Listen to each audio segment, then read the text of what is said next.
Imagine yourself entering the magnificent corridors of a Florentine palace during the Italian Renaissance. The year is 1531. Torchlight illuminates gleaming marble sculptures. Aristocrats dressed in velvet and silk discuss matters of philosophy and warfare. And commanding absolute authority at the room's center stands a young black ruler wearing the ducal crown. His name is Alessandro de' Medici, and he is the Duke of Florence, among the most influential leaders in all of Europe. This isn't fiction. This isn't speculative history. This actually occurred. Yet for centuries, European authorities have systematically attempted to erase this reality from historical records. Artworks have been modified. Family trees have been rewritten. Historical documents have vanished under mysterious circumstances. But fragments of evidence endured, and what they disclose will fundamentally challenge everything you believed about Renaissance Europe, about racial identity, and about who truly shaped the modern world. We receive a very particular narrative about the Renaissance. It's described as civilization's rebirth, an explosion of European brilliance that produced Leonardo da Vinci, Michelangelo, and the groundwork of contemporary science and culture. We're instructed that this represented a purely European accomplishment, connecting the ancient Greeks and Romans to the modern Western civilization. But here's the concealed truth. The Renaissance didn't emerge in isolation. The Mediterranean realm during the 15th and 16th centuries was remarkably interconnected. North African dynasties, the expansive Ottoman Empire, and prosperous sub-Saharan African nations like the Songhai Empire and the Kingdom of Congo were all elements of an intricate network of commerce, diplomacy, and cultural interaction. African gold financed European expeditions. African intellectuals participated in European academic institutions, and African individuals, not merely as enslaved workers but as diplomats, warriors, artists, and indeed aristocrats, were integrated into European society far more extensively than historical narratives acknowledge. Consider the implications. While educational systems teach that black people's sole European connection was through enslavement, the actual history reveals that African kingdoms were economic powerhouses that European monarchs respected and occasionally feared. Ethiopian rulers exchanged correspondence with Portuguese monarchs as diplomatic equals. The Kingdom of Congo dispatched ambassadors to the Vatican. Prosperous African traders conducted business directly with Venice and Genoa. But as the transatlantic slave trade intensified during the 16th century and European colonial empires commenced their violent expansion, transformation became necessary. You cannot construct an economic structure founded on the enslavement and brutalization of millions while simultaneously recognizing that these same people possess kingdoms, civilizations, and royal dynasties as advanced as your own. Therefore, a decision was implemented. The historical truth required erasure. This erasure wasn't coincidental. It was methodical, intentional, and remarkably successful. As European powers accumulated extraordinary wealth through slavery, they required an ideology to legitimize it. Black people had to be reconceptualized not as fellow humans with their own sophisticated histories, but as fundamentally inferior, as people lacking civilization, lacking culture, lacking history. And thus the historical revision commenced.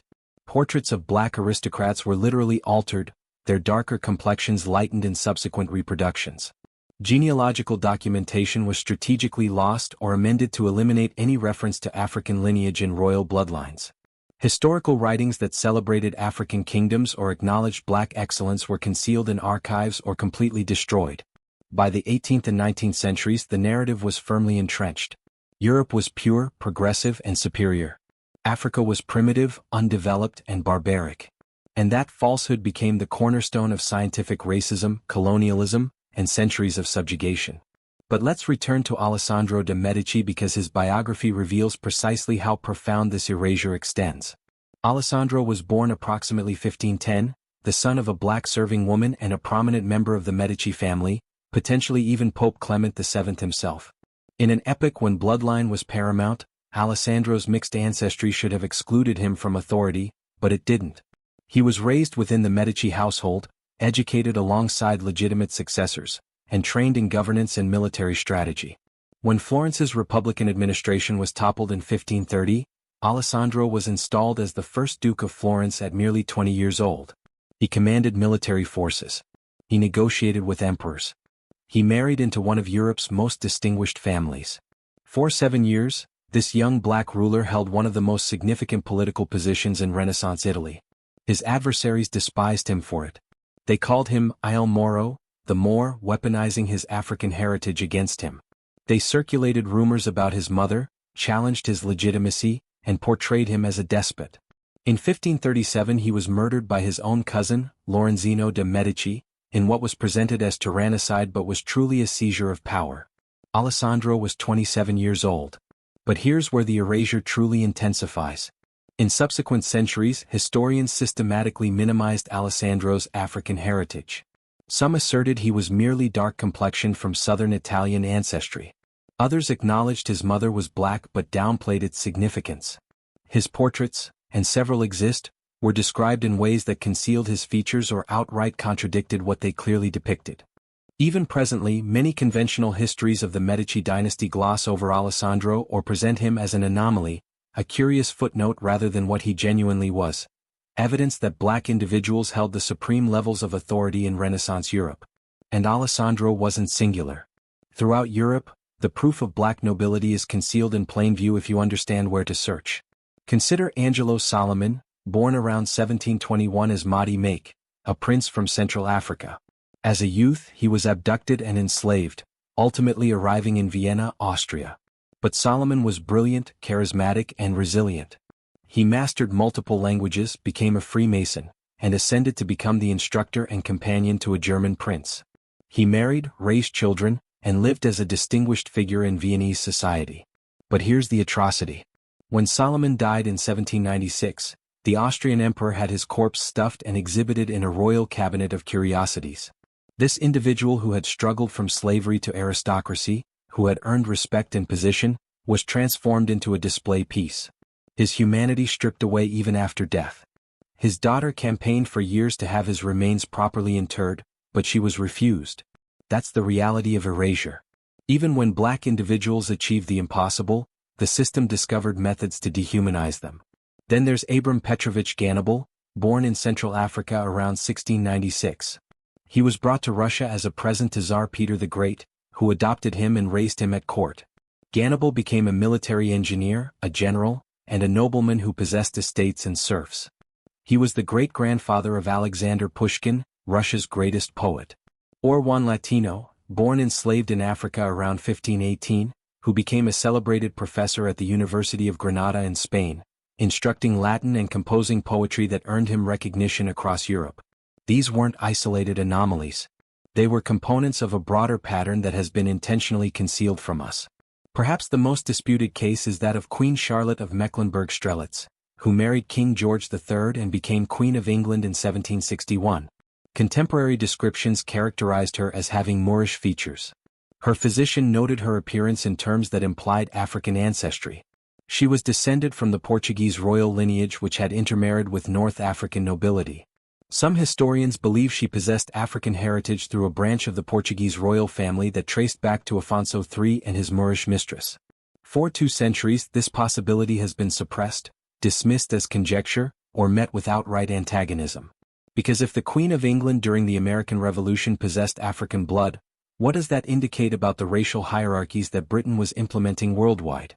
What does it reveal about the purity that European nobility proclaimed as their birthright? The pattern becomes impossible to overlook once you begin investigating. European museums and archives contain altered artworks.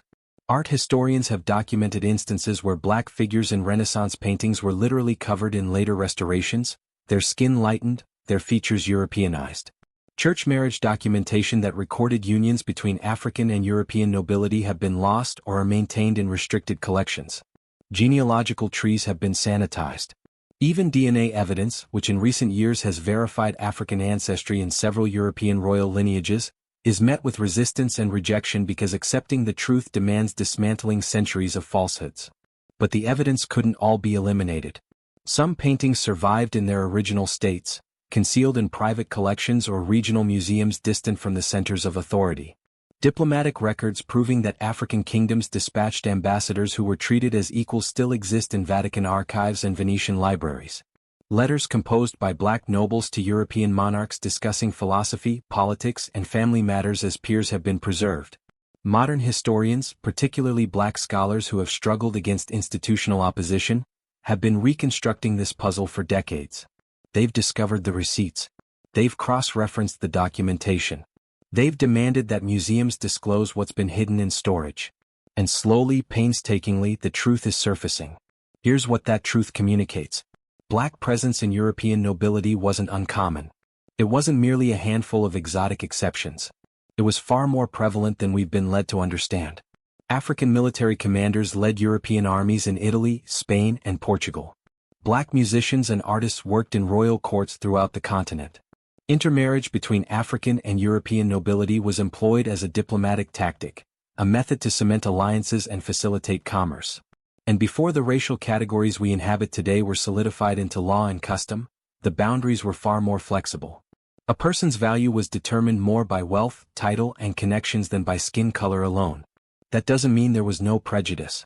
There absolutely was, but it wasn't yet the systematized pseudoscientific racism that would come to define the contemporary era. That system of racism had to be constructed. And it was constructed specifically to justify slavery and colonialism. Consider the chronology. As the transatlantic slave trade reached its zenith in the 17th and 18th centuries, as European powers partitioned Africa and the Americas, as millions of individuals were abducted, brutalized, and worked to death on plantations, the intellectual rationalization for this horror was being formulated. Scientists fabricated false racial hierarchies. Philosophers contended that black people were naturally inferior.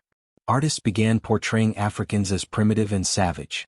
And crucially, the evidence of black achievement, the nobles, the scholars, the equals, had to be erased.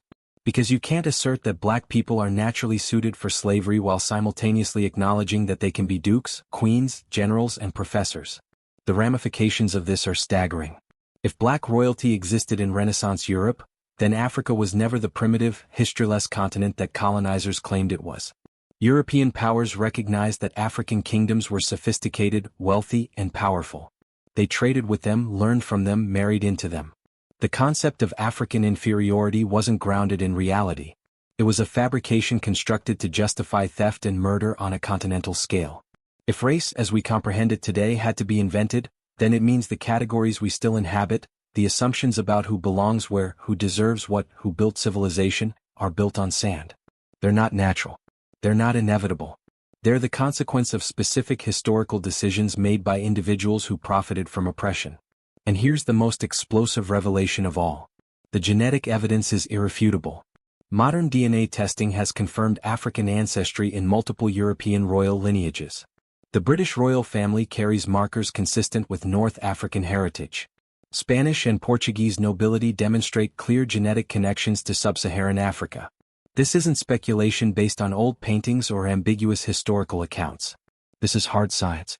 And yet, when these findings are published, they're often concealed in academic journals, dismissed by mainstream historians, or met with furious denial by people invested in maintaining the myth of European racial purity. The resistance to this evidence reveals everything you need to know about how threatening the truth genuinely is. So why does this matter? Why should we care about black royals who lived 500 years ago? Because history isn't just about the past. History is about power. The power to define who we are, where we originated, and what we're capable of. When black people are told they have no history except slavery. When African civilizations are excluded from textbooks. When the achievements of black nobles, scholars, and leaders are systematically hidden. It's not an accident. It's a strategy. It's a method of maintaining hierarchies that were built on lies. Every time a young black student learns that their ancestors were only enslaved, never powerful, never royal, never brilliant, a piece of their humanity is stolen. Every time someone assumes that Europe built civilization alone, without African knowledge, wealth, and people, the lies of colonialism triumph again. But the truth is more powerful than lies. Despite centuries of erasure, the evidence survived. It survived in DNA that can't be painted over. It survived in documents that were misfiled but not destroyed. It survived in portraits hidden in storage and church records tucked away in forgotten archives. And it survived in the memories and oral histories of communities who never forgot, even when the official record tried to make them disappear. That resilience, that refusal to be erased is itself a form of resistance. Every historian who investigates deeper, every museum that admits its alterations, every genetic study that confirms African ancestry in European royalty is an act of reclaiming stolen history. The next time you observe a Renaissance painting in a museum, look closer. Ask questions. Who might have been painted out? What records were kept versus what was destroyed? When you read about European royalty, demand the complete story. Ask about the African ancestry that's been suppressed. Ask why certain lineages are emphasized while others are conveniently forgotten. Because the past wasn't what they told us. The Renaissance wasn't purely European. The royal courts weren't racially pure.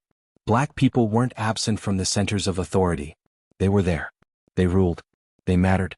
And that truth, once you see it, changes everything. They tried to erase black royalty from history because acknowledging our presence would have destroyed the lies that justified slavery, colonialism, and genocide. They altered paintings and rewrote records because they needed us to be invisible. But we were there. We wore crowns. We commanded armies. We shaped the world they claimed as theirs alone. And no amount of erasure can change that fact. The evidence is there, waiting to be seen by anyone willing to look. The only question is, are you ready to see history as it really was? Because once you do, you can never return to the comfortable lies. And that's exactly why they fought so hard to hide the truth.